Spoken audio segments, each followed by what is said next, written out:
OP சுதாகர்ன்றவங்க ஒரு YouTube channel வச்சிருக்காங்க. அவங்க லட்டு பரிதாபங்கள்னு போட்டிருக்காங்க. அவங்களுக்கு இருக்கிற ஒரு பொலிட்டிக்கல் கான்சியஸ்னஸ். அவங்க என்ன சொல்றாங்க, கலப்படம் பண்ணக்கூடாது, கரெக்ட் தான்.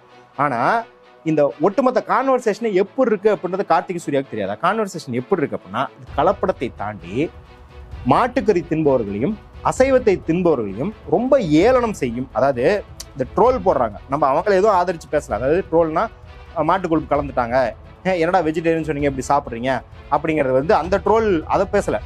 எதிர்த்து சீரியஸான பொலிட்டிக்ஸ் பேசுறாங்க இல்லையா? அந்த சீரியஸான பொலிட்டிக்ஸ் பேசுறவங்க எதோட ஒப்பிடுறது அப்படின்னா, மாட்டுக்கறி சாப்பிட்டதுக்காக ஒருத்தரை வந்து கட்டி வச்சு அடிக்கிறாங்க இல்லையா, அதோடையும் வேங்கைவேல நடந்ததும் இதில் நடந்ததும் ஒன்னா. மாட்டுக்கறி தின்பவரை கட்டி வைத்து அடிப்பதும் இதுவும் ஒன்னா. இது ஒரு நான்வெஜ் சாப்பிடும்போது பக்கத்தில் இருக்கிற வெஜிடேரியன் வந்து மூக்க முடிக்கிற மாதிரியும் அதுக்கு இவங்க திருப்பி கலாய்க்கிற மாதிரியான கான்சியஸ்னஸ் அவங்களுக்கு இருக்கு. அரண்சை நண்பர்களுக்கு வணக்கம். அரண்சை ஊடகம் சுயேட்சையாக இயங்குவதற்காகவே உருவாக்கப்பட்டது. நாம் செய்கிற வேலை உண்மையிலேயே மக்களுக்காக செய்கிறோம் என்பதை நீங்கள் நம்பினால், வாய்ப்பு இருந்தால் இந்த ரேசர் பே கியூஆர் கோடுக்குள்ளே நீங்கள் வந்து அதை ஸ்கேன் பண்ணி எங்களுக்கு உங்களால் இயன்றதை விருப்பம் இருந்தால் ஆதரவு தெரிவிக்கலாம். அரண்சை நேயர்களுக்கு வணக்கம். நான் மதன் அறிவுலகன். இன்றைய நமது சிறப்பு விருந்தினர் தோழர் மதுர் சத்யா அவர்கள். நிறைய விஷயங்கள் விவாதிக்க இருக்கிறோம், அவரை வரவேற்கலாம். வணக்கம் தோழர். வணக்கம் தோழர். ஆந்திரா லட்டு விவகாரம் பெரிய அளவில் வந்து சர்ச்சையாக இருக்குது. ஆந்திராவே பற்றி எரிஞ்சுக்கிட்டு இருக்குது. இப்போ இந்த நேரத்தில் வந்து நடிகர் கார்த்தி அவர் வந்து மன்னிப்பு கேட்டிருக்கிறார்.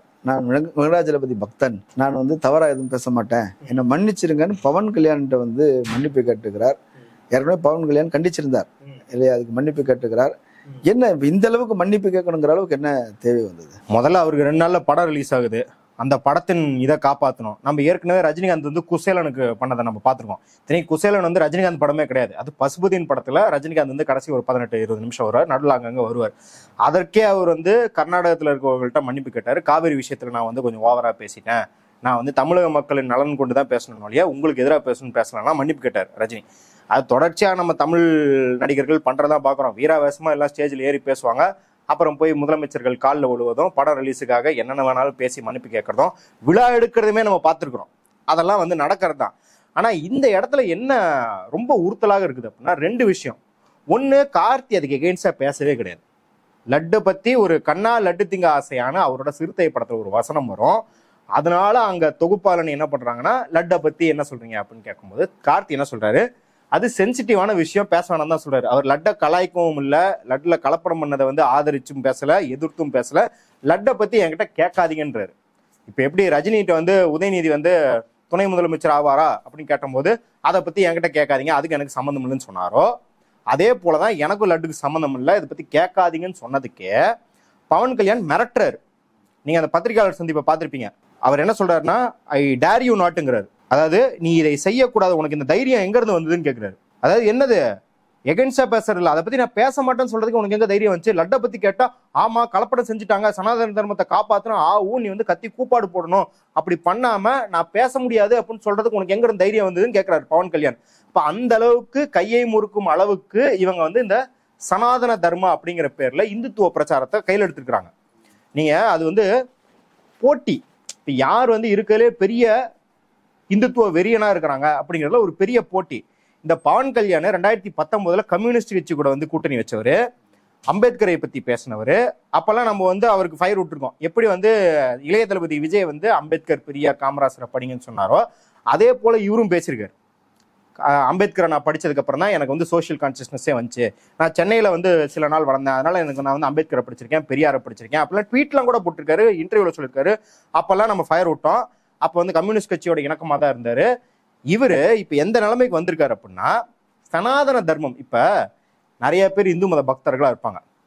இப்ப ஒரு எக்ஸாம்பிள் சொல்லுவாங்க இல்லையா, மச்சான் வந்து வெஜிடேரியனுக்கும் ஹை கிளாஸ் பியூர் வெஜிடேரியனுக்கு என்னடா வித்தியாசம் அப்படின்னு கேட்டா, வெஜிடேரியனா நீ வெஜிடேரியன் ஒன்று சாப்பிட்றன்னு அர்த்தம், ஹை கிளாஸ் பியூர் வெஜிடேரியனா நீ ஜாதி வரியன்னு அர்த்தம் அப்படின்னு. அதே போல இந்து மதம் நிறைய பேர் பேசுவாங்க, இந்து மதத்தை பாதுகாக்கணும்னு பேசுவாங்க, இல்ல இந்து மத கோட்பாடுகளை வந்து விமர்சிக்காதீங்க அப்படின்னு இந்த நடுநிலையா இருக்கவங்களாம் பேசுவாங்க.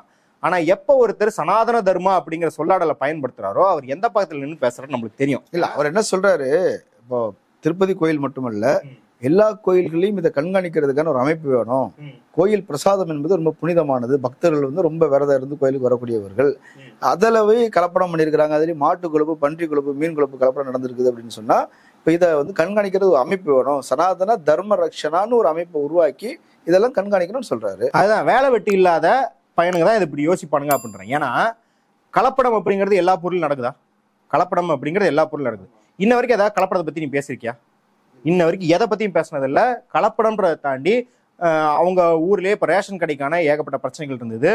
அதை வந்து முந்தைய ஆட்சி காலத்துல வந்து ஜிபிஎஸ் மூலியமா கரெக்ட் பண்ணாங்க. ஜிபிஎஸ் மூலியமா லாரி எங்க போகுது, லோடு எங்க இருக்குன்னு கரெக்ட் பண்ணி ஆந்திராவில் பண்ணி சுமூகமாக ரேஷன் பொருட்கள் மக்களிடம் போய் சேருவதற்கு எல்லா நடவடிக்கை எடுக்கப்பட்டுச்சு. அப்பெல்லாம் இவர் அதை பத்திலாம் பேசினதே கிடையாது. ஏன்னா இவர் அரசியலுக்கு வந்தார்ல 2014, அப்ப இந்த பிரச்சனையெல்லாம் பெரிய பிரச்சனையா இருந்துச்சு. அதாவது கோடிக்கணக்கான மக்களுக்கு போய் சேரும் ரேஷன் கடையில இருக்கும் ஊழலையும் கலப்படத்தையும் பத்தி பேச வக்கில்லாத இவர் தான் இன்னைக்கு லட்டுல கலப்படத்தை என்னமோ அப்படியே வந்து நாடே அழிஞ்சு போற மாதிரி பேசிக்கிட்டு இருக்காரு. ஒண்ணு மாரிதாசே கரடியே காரி துப்பிடுச்சுன்ற மாதிரி மாண்புமிகு மாரிதாசே என்ன சொல்றாருன்னா, சாப்போனிபிகேஷன் வேல்யூ அப்படிங்கிறது ஹையா இருக்குன்றது மட்டும் தான் அந்த ரிப்போர்ட் சொல்லுது. அது மாட்டு கொழுப்பா இருக்க வாய்ப்பே கிடையாது, அது பாமாயிலா இருக்கதான் வாய்ப்பு இருக்குன்னு சொல்றாரு. ஆமா, அதான் விலை குறைவு. மாட்டு கொழுப்பு 800 ரூபா. அதான் சொன்னாங்க. இந்த டாலோ அப்படிங்கிறது எக்கனாமிக் லாஜிக்கே கிடையாது.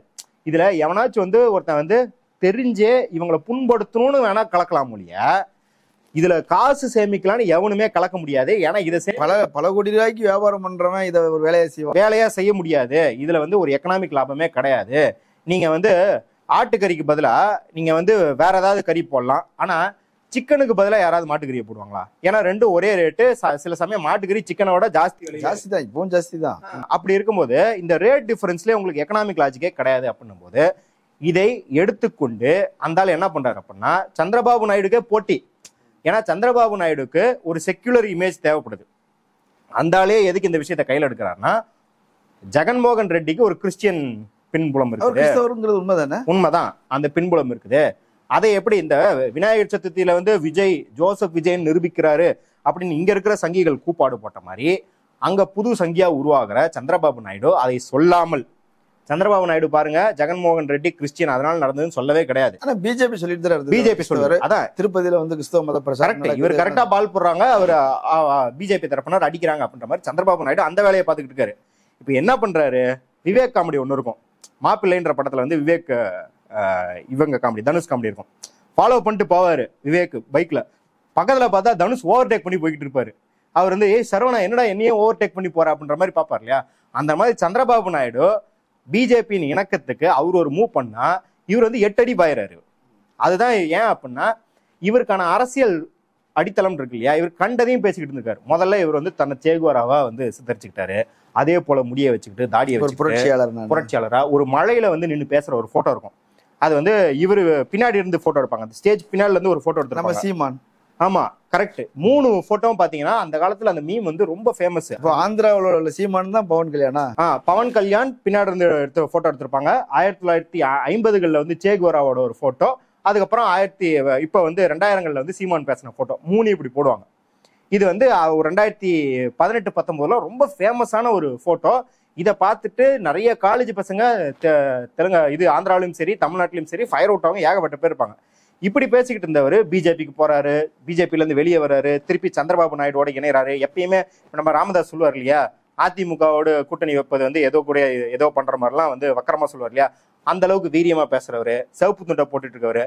சிவப்பு துண்டு வந்து கிரௌட்ல இருந்து வீசுவாங்க, அதை வாங்கி அப்படி ஸ்டைலா சினிமா எல்லாம் போடுறவரு. சிவப்பு துண்டை போட்டுட்டு கார் மேல உட்காந்து எப்படி இவரு ஒருத்தர் உட்காந்துருப்பாரு, பக்கத்துல வந்து ஒரு 4 கார் இருக்கும், அதுல ஒரு 14 பேர் 15 பேர் உட்காந்துட்டு எல்லாரும் போவாங்க போராட்டம் பண்றதுக்கு. இப்படி எல்லாம் போராட்டம் பண்ணி யாருமே பார்த்துருக்க மாட்டாங்க.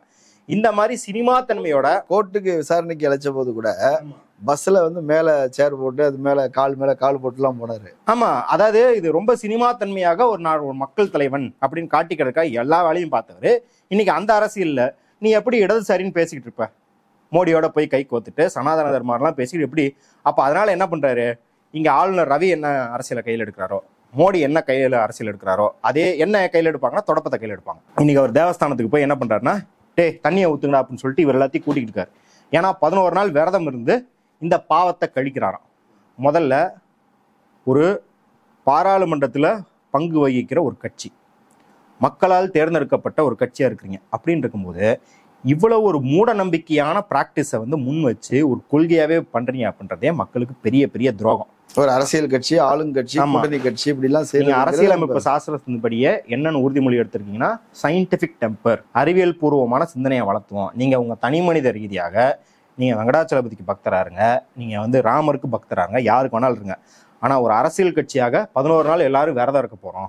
விரதம் இருந்தா அந்த பாவம்ங்கிறது பாவம் புண்ணியம் அப்படிங்கிறதுக்கு தான் ஒருத்தன் கழி தின்னுக்கிட்டு இருக்கான். பாவம் புண்ணியங்கிறதே வந்து மக்கள்கிட்ட வந்து பேசக்கூடாது, நீ அதை பிரீஃபா வச்சுக்கோ. ஆனா ஒரு அரசியல் கட்சியா ஒரு இயக்கமா இதை நடத்தக்கூடாது அப்படிங்கிறத நம்ம கொள்கையாவும் இருக்குது, அரசோட கொள்கையா. இப்ப நம்ம கொள்கைனா பெரிய அரசு கொள்கைக்கு சொல்ல கான்ஸ்டிடியூஷனல் மொராலிட்டி அப்படின்னு சொல்ற அரசியலமைப்பு அறமே அதைத்தான் சொல்லுது. ஆனா நீ அதுக்கு எதிராக செயல்பட்டுக்கிட்டு இருக்கிற. நமக்கு தீட்டு அசுத்தம் என்பதே ஒரு மனிதர்களை வந்து இழிவா பாக்குறதா, பாவம் புண்ணியங்கிறதே மனிதர்கள் இழிவா பாக்குறதான். ஏன்னா பூர்வ ஜென்ம புண்ணியத்தினாலதான் பார்ப்பனர்கள் வந்து பார்ப்பனர்களா இருக்கிறாங்க, அவங்களுக்கு எல்லா சர்வ சௌகரியமும் போனோம். பூர்வ ஜென்மத்துல தப்பு செஞ்சதுனால தான் நீ இழி பிரிவியாக சூத்திரனாக பிறக்கிற, பெண்ணாக பிறக்கிற, பஞ்சமனாக பிறக்கிற, இதெல்லாம் வந்து சொல்லப்பட்டிருக்குது. அதனாலதான் இங்க இருக்கிற மக்கள் வந்து உயர் பதவிகளுக்கு போகக்கூடாது, அவங்களுக்கு கொடுக்கப்பட்ட பணியான தூய்மை பணியாகவோ இல்ல வந்து ஆடு மாடுகளை பாதுகாப்பதாகவோ இல்ல விவசாய கூலிகளாவோ வேலை பார்க்கணுங்கிறது பூர்வ ஜென்ம பாவத்தினால் அப்படின்றது. அப்ப இந்த கோட்பாடின் அடிப்படையில ஒருத்தன் வந்து அரசியல் கட்சி நடத்திக்கிட்டு இருக்கான் அப்படின்னா இந்த நாட்டுக்கும் இந்த நாட்டின் மக்களுக்கும் பெரிய எதிரி அவராகத்தான் இருக்க முடியும் அப்படின்னு சொல்றோம். இப்ப என்னன்னா, நீ எப்படியோ ஒளிஞ்சுப்போ, பவன் கல்யாண் எப்படியோ ஒளிஞ்சுப்போ, நீ இந்த எலெக்ஷன்ல வந்து ஒரு 10 சீட்டுக்கோ 15 சீட்டுக்கோ அடியை போட்டு மோடி கூட இவ்வளவு இணக்கமா இருந்துட்டு இந்த மாதிரி சில்லற வேலையெல்லாம் பாத்துக்கிட்டு இருக்கிற, அடுத்த எலெக்ஷனுக்கு நீ ஆள் அட்ரஸ் எல்லாம் கூட போலாம். 10 துணை முதல்வர் ஆயிருக்கிறாருங்க, துணை முதல்வர்லாம் ஆவாருங்க. இந்த அரசியல் நீடிக்காது அப்படிங்கிறது ஒண்ணு. சரி, அது நீடிச்சா கூட நம்மளுக்கு என்ன அப்படின்னா, இது தமிழ்நாடுக்குள்ள இப்ப வருது அப்படின்றதான் நம்மளோட பெரிய கவலை. அதாவது ஒரு எதிரான ஒரு விஷயம் பேசிட்டு அதற்கு மன்னிப்பு கேட்டா கூட பரவாயில்ல, நீங்க எதுவுமே பேசாத போதே ஐயோ பவன் கல்யாண் என்னை மன்னிச்சிருங்க. அந்த மன்னிப்புல ரெண்டாவது என்னன்னா, நானும் ஒரு தீவிர வெங்கடேஸ்வராவின் பக்தனாக ஒருபோதும் நம்ம கலாச்சாரத்துக்கு எதிராக, ட்ரெடிஷனுக்கு எதிராக செயல்பட மாட்டேன். இதெல்லாம் எதுக்கு? இப்ப வந்து அவங்க அண்ணன் வேற சொல்லியிருக்காராம், அவர் வந்து ஒரு 11 நாளோ 4 நாளோ இது விரதம் இருக்கிறேன்னு.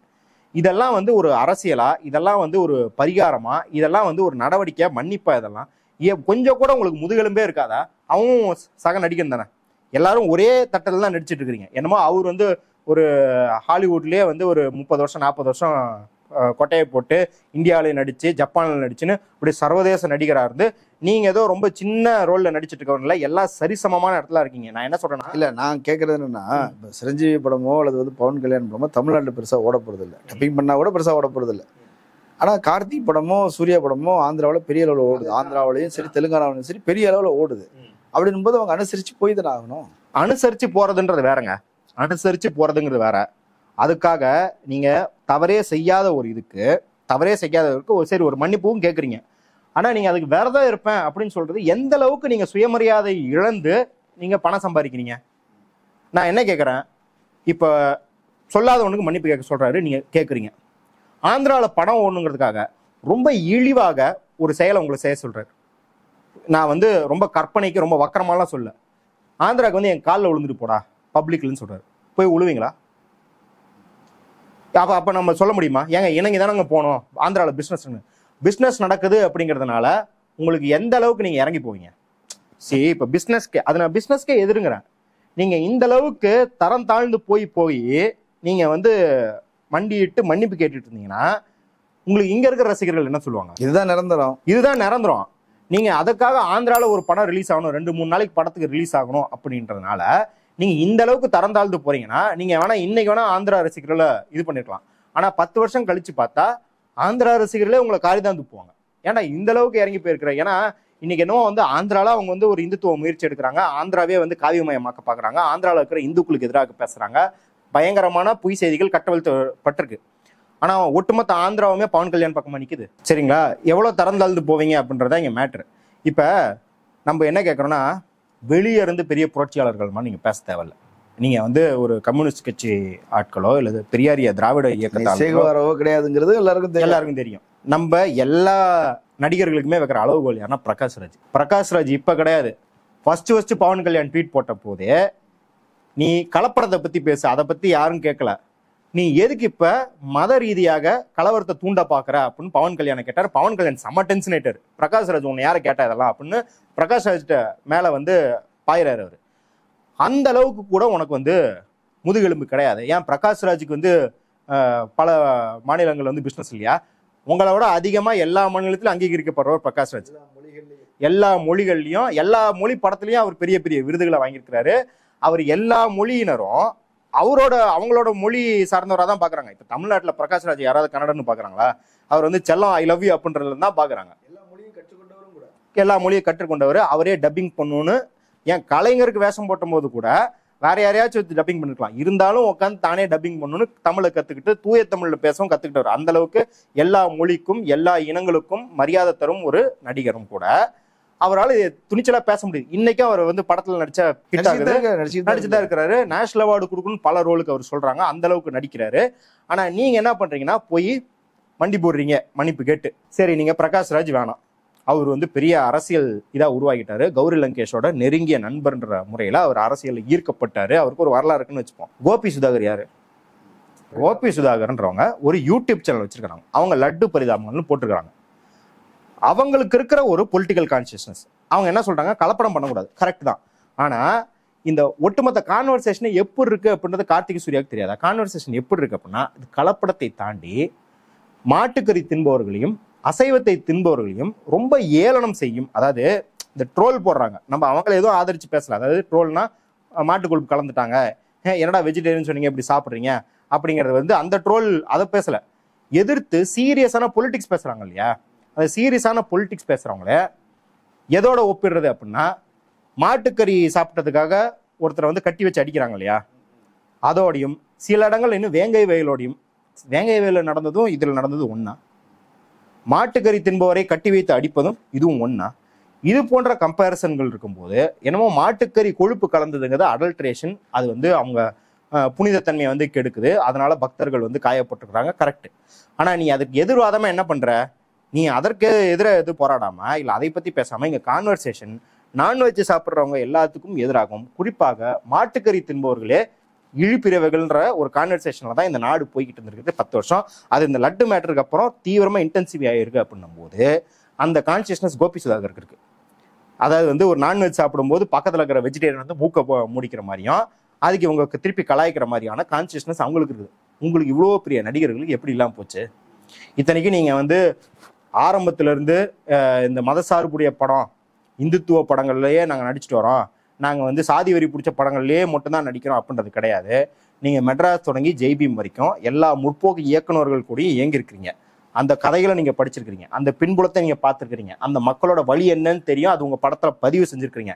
இதையெல்லாம் தாண்டியும் அந்த மக்களையே இழிவா பார்க்கிற ஒரு உரையாடல்ல யாரு அந்த இழிவை நிகழ்த்துறாங்களோ அதன் பக்கம் நின்றுக்கிட்டு நான் வந்து தவம் செய்வேன், தியானம் செய்வேன், நான் ஒரு வெங்கடேஸ்வராவோட பக்தர், அது வந்து வடிவேல் ஒரு டெம்ப்ளேட் இருக்கும், இதெல்லாம் இப்ப யாரா கேட்டா உங்ககிட்ட அப்படின்னு. நான் என்ன கேக்குறேன்னா, பவன் கல்யாண் அரசியல் செய்யறாரு, சந்திரபாபு நாயுடு அரசியல் செய்யறாரு, அதுல வந்து ஒரு கிறிஸ்தவருங்கிறத வச்சு காலி பண்ணணும், அந்த இடத்த பிடிக்கணுங்கிறதுக்கான போட்டி இருக்கும். சந்திரபாபு நாயுடு உட்கார்ந்துட்டார்.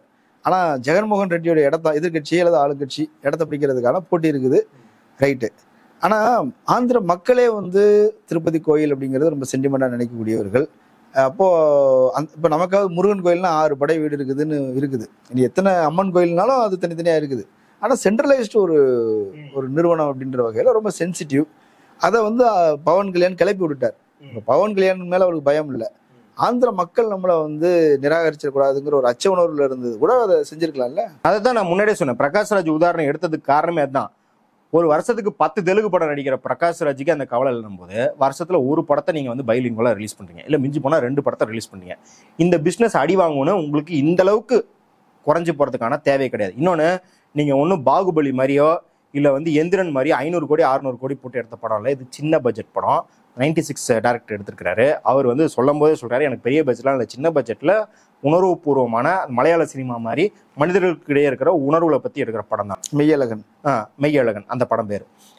அந்த மாதிரி படத்துல கூட நீங்க ரிஸ்க் எடுக்க மாட்டீங்க அப்படின்னா நீங்க எதுக்கு நீங்க சினிமா துறையில இருக்கிறீங்க? அப்புறம் எதுக்கு வந்து நாங்க வந்து இந்த டேரக்டருக்கு வாய்ப்பு கொடுத்தோம், அந்த டேரக்டருக்கு வாய்ப்பு கொடுத்தோம், கார்த்தி தான் இருக்கலே பார்த்தா ஸ்கிரிப்ட் செலெக்ஷன்ல அவ்வளோ சூப்பரான ஆளு, ஜோதிகா எப்ப பார்த்தாலும் வந்து கார்த்தியை புகழ்ந்து பேசுவாங்கன்னு சூர்யா மேடையில பேசுறாரு. ஏன் அப்படின்னா அவர் புதிய இயக்குநர்களுக்கு இப்ப ரஞ்சித் மாதிரி, ஹெச் வினோத் மாதிரி 2ஆம் படமே பாத்தீங்கன்னா, ரஞ்சித்தோட 2வது படம் வந்து கார்த்தி, ஹெச் வினோத் 2வது படம் கார்த்தி, இந்த மாதிரி ஒரு பட்டியலே எடுத்து பாத்தீங்கன்னா சுசீந்திரன் வந்து அப்ப வந்து ஒரு மேல வந்துட்டு இருக்கிற ஒரு இயக்குனர் பண்ணும்போது நான் மாநில படம் கொடுத்தாரு. செல்வராகவனுக்கு வந்து இவர் வந்து 2வது படமே இப்படி நடிச்சாரு, நிறைய சிறுத்தை சிவா, அந்த மாதிரி ஏகப்பட்ட பேரை வந்து சொல்லுவாங்க. நீங்க இந்த மாதிரியான தம்பட்டை அடிச்சுக்கிறதுக்கு அப்புறம் என்ன பயன் இருக்கு? நீங்க வந்து நான் தான் சொல்றேன், இந்த பொருளாதார காரணம் கூட நீண்ட காலத்துல பார்த்தா இந்த மாதிரியான மன்னிப்பு கேட்டு நீங்க திறந்தாழ்ந்து போது உங்க பொருளாதாரத்துக்கே எதிரானது. இன்னொன்னு, நீங்க ஹை பட்ஜெட் படம்லாம் எடுத்து ரிலீஸ் பண்ணல, சாதா பட்ஜெட் படம் தான் எடுத்து ரிலீஸ் பண்றீங்க. மக்களுக்கு நீங்க வந்து அரகண்டா இருக்கிறீங்க, இல்ல அவங்களை எதிர்த்து பேசிட்டீங்க அப்படின்னா தான் அவங்க வந்து ஹர்ட் ஆவாங்களோ இல்லையா. நீங்க ஸ்ட்ராங்காக ஒரு மெசேஜ், நான் என்ன பேசினேங்க, நான் வந்து லட்டுக்கு எதிராலாம் பேசல, என்னை தேவையில்லாம இதுல இழுத்து அரசியல் செய்ய பார்க்காதீர்கள் அப்படின்னு ஒரு ஸ்டேட்மெண்ட் விட்டாலே அதையே மக்கள் ஆர்ப்பரிப்பாங்க. ஒரு நடிகன், தான் ரசிக்கிற ஒரு நடிகன் ஒரு அரசியல்வாதிக்கு ஒரு இந்த மாதிரியான இன்னும் தன்னை வந்து தூய்மையாகவே காட்டிக்கிட்டு அதை எதிர்த்து பேசுகிறான்றதே ஒரு பெரிய மார்க்கெட்டு. நீங்க யோசிச்சு பாருங்க, விஜயின் மெர்சல் படம் வந்தபோது ஹெச் ராஜா வந்து அவ்வளோ எதிர்த்து பேசினாரு, விஜய் வந்து உறுதியாக நின்னாரு அப்படிங்கிறது இங்க இருக்கிற தமிழக மக்களுக்கு வந்து எப்படி அந்த படத்தை இன்னும் 40 கோடியில இருந்து 80 கோடிக்கு போய் அப்புறம் 120 கோடி 200 கோடிக்கு வந்துருச்சு. அதே போல இப்ப ஜெய்பீம் படத்துக்கு எதிர்ப்பு வந்தபோது சூர்யாதில் உறுதியாக நின்றார். அதுல வந்து சூர்யா வந்து ஒண்ணு சூப்பரா போட்டார், புரிதலுக்கு நன்றி நன்றின்னு போட்டார். அதனால மக்கள் இன்னும் நிறைய தானே போய் பார்த்தாங்க. அப்ப நீங்க எப்ப எவ்வளவுக்கு உறுதியா நிக்கிறீங்களோ, நீங்க வந்து அவங்கள போய் நான் எனக்கு சனாதன தர்மத்தெல்லாம் வந்து நம்பிக்கை இல்லை, சனாதன தர்மம் ஒழியணும், சாதி ஒழியணும்னா உங்களை பேசணும்னு யாரும் கேட்கவே இல்லை. கார்த்தி சிம்பிளா என்ன கேட்டுக்கணும், யோ நான் என்னையா பேசினேன், லட்டை பத்தி கேட்டாங்க, லட்டை பத்தி நான் பேசலன்னு, எதுக்கு இது வந்து என்னை இழுக்கிறேன், நான் வந்து இந்த விஷயத்துல இருந்து வெளில இருக்கணும் தானே நிக்கிறேன், எதுக்கு தேவையில்லாம உனக்கு அரசியல் பண்ண வைக்கலன்னா நீ வேற மாதிரி அரசியல் பண்ணியா, அதுக்கு நான் தான் வந்து ஊர்காயா கிடைச்சனான்னு கார்த்தி திருப்பி அடிச்சிருந்தாருன்னா அதுவே ஒரு வெற்றி வாய்ப்புக்கான ஒரு சூழலா கூட அமைஞ்சிருக்கும். இதை நீங்க வந்து இந்த எக்ஸ்பெரிமெண்ட் எங்க உங்களுக்கு இந்த இந்த இந்த முதுகெலும்பு வளத்துக்கும் ஆப்பர்ச்சுனிட்டி வேற எங்க கிடைக்கும்? இருக்கிறதே சின்ன படத்தை எடுக்கிறீங்க. கார்த்தியோட வரலாறுலயே எடுத்து பார்த்தா கூட இது சின்ன பட்ஜெட் படம் தான், 2 கேரக்டர், இன்னும் பெரிய நடிகர்களா பெருசா கிடையாது, அரவிந்த் சாமி மட்டும் தான் இருக்கிறாங்க போது இதுல கூட ரிஸ்க் எடுக்கல அப்படின்னா நீங்க தொழில் ரீதியாவே சொல்றேன், நான் கருத்தியல் ரீதியாவே சொல்ல, தொழில் ரீதியா வேற எப்ப போய் ரிஸ்க் எடுக்க போறீங்க? அப்ப இவர்கள் வந்து சமூகத்தின் பார்வையிலும் தோற்று விட்டார்கள், அரசியல் பார்வையிலும் தோற்று விட்டார்கள், ஒரு நடிகராகவோ ஒரு கலைஞனாகவோ தோற்று விட்டார்கள் இந்த தருணத்தில்ன்றதை நான் பதிவு பண்றேன். ஆந்திரா நமக்கு பக்கத்து மாநிலம் என்பது மட்டுமல்ல, நம்ம திருப்பதியே நமக்கு தமிழ்நாட்டுக்கு ரொம்ப நெருக்கமானது. நான் ஆந்திராவுக்கு போயிருந்தேன், இப்போ 2 நாளைக்கு முன்னாடி போயிருந்தேன். போயிருக்கும்போது அங்கே திருப்பதி தான் போயிருந்தேன். திருப்பதி போயிருந்தா திருப்பதியில் தமிழில் தான் எல்லார்ட்டையும் பேசுகிறேன், எல்லாருமே தமிழில் நமக்கு பதில் சொல்கிறாங்க. நான் என்ன நினச்சேன், முதல்ல தமிழ்காரங்க வந்து இங்கே வந்து கடை வச்சிருக்கிறாங்க போல இருக்குது, தொழில் செய்கிறாங்க போல இருக்குது அப்படின்னு நினச்சேன்.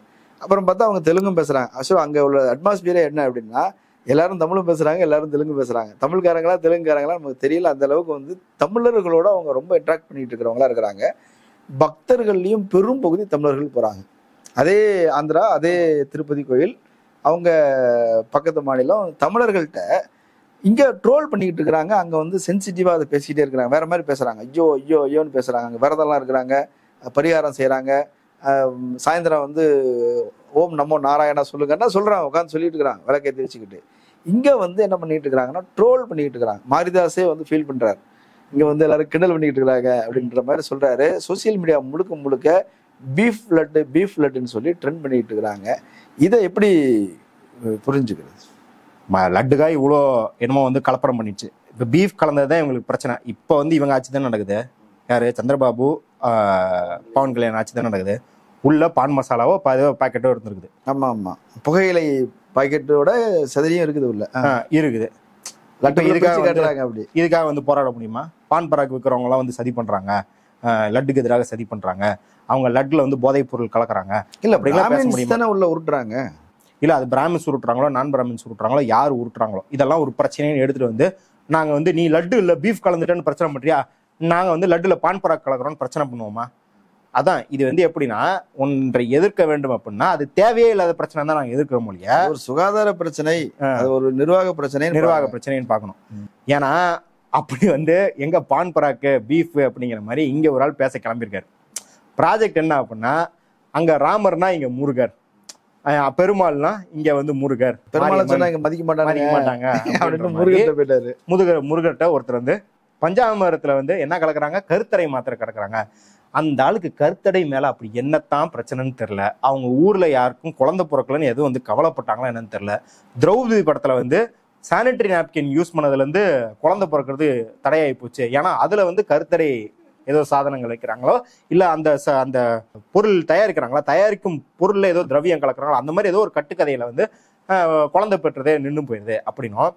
இன்னைக்கு பஞ்சாமிரத்துல வந்து கருத்தடை ஏன் எனக்கு ஒண்ணுமே புரியல. ஒருத்தன் ஏதாவது ஈவிலா யோசிக்கிறாங்க, ஏதாவது ரொம்ப கேடு விளைவிக்குன்னு யோசிக்கிறான், அவன் வந்து கருத்தடை மாத்திரை தான் கலப்பானா? எத்தனையோ கலப்படம் பண்றதுக்கு இருக்கு. இந்த பக்தர்கள்லாம் இப்ப வந்து இப்ப சொல்ற மாதிரி கருத்தடை மாத்திரை கலந்துருந்தா முருக பக்தர்கள் யாருக்குமே குழந்தையே பிறந்திருக்காரு. எல்லாரும் குழந்தை குட்டியோட நீங்க என்னங்க முருக பக்தர்ன்றீங்க? எங்க ஊர்ல இருக்கிற எல்லா கிறிஸ்துவர்கள் வீட்லயும் போகும்போது யாராவது பழனிக்கு போனா சொல்லிவிடுவாங்க, எங்க சிவா பஞ்சாமிரதம் வாங்கிட்டு வாங்கன்னு சொல்லி வாங்கிட்டு வாங்க. ஆமா, நைட்டு அது கிறிஸ்துவ வீட்டுல ஆகட்டும் இஸ்லாமியர் வீட்டுல ஆகட்டும் அந்த பஞ்சாமிரதத்தை நாங்க குழந்தைங்களா இருக்கும்போது அம்மா அப்பா தூங்கினதுக்கு அப்புறம் இருட்டுல போய் அந்த பஞ்சாமிரத்தை நக்கிட்டு வர்றதுன்றது வந்து ஒரு தமிழ்நாட்டுல அது ஒரு சுவாரஸ்யமான குழந்தை எல்லாருமே சாப்பிடுவாங்க.